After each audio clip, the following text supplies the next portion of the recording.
If you want to organize your week and never miss a class, meeting, or activity again, this video is for you. Today, I'm going to show you how to add a timetable in Google Calendar step by step so you can build a clean, easy to follow schedule that repeats every week. This is perfect for students, teachers, freelancers, or anyone who wants a simple visual timetable inside Google Calendar. And before we jump in, if this tutorial helps you out, make sure to hit the like button and subscribe for more practical Google Calendar tutorials just like this. Alright, let's get started. First, open Google Calendar in your browser or on your device. Once you're inside your calendar, the best way to build a timetable is to create a separate calendar just for your schedule. This keeps everything organized and makes it easier to see your classes or activities at a glance.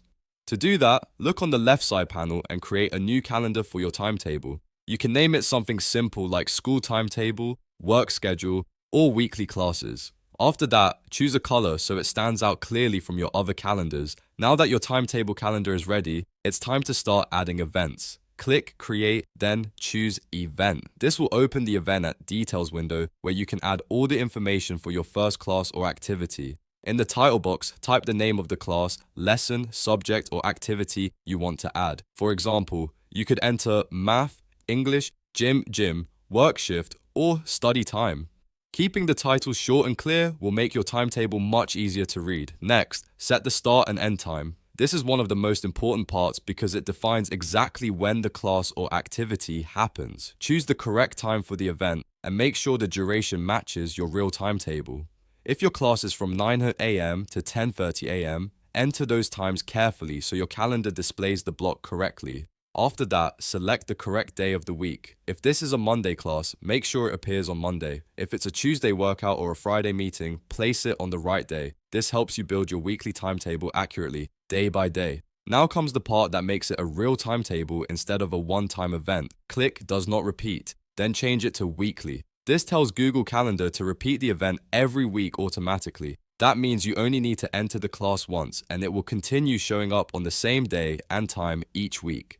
This is one of the biggest time-saving features when creating a timetable. Once that's done, you can choose a color for the event. Using different colors for different subjects or activities can make your timetable much easier to understand. For example, you might use blue for school classes, green for workouts, and yellow for study sessions. Color coding helps you spot patterns quickly and makes your timetable look more polished and organized. When everything looks right, click Save. Your event will now appear on your Google Calendar and repeat every week based on the settings you chose.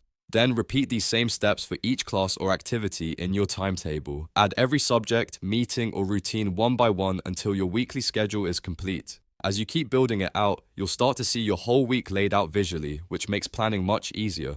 You can also edit any event later if your schedule changes, so your timetable can stay updated as needed. And because everything is inside Google Calendar, you can access it from your phone, tablet, or computer anytime. So that's how to add a timetable in Google Calendar quickly and easily. A few minutes of setup can save you hours of confusion later, and it's one of the best ways to stay organized throughout the week. If this video helped, please give it a like, subscribe for more step-by-step tech tutorials, and I'll see you in the next one.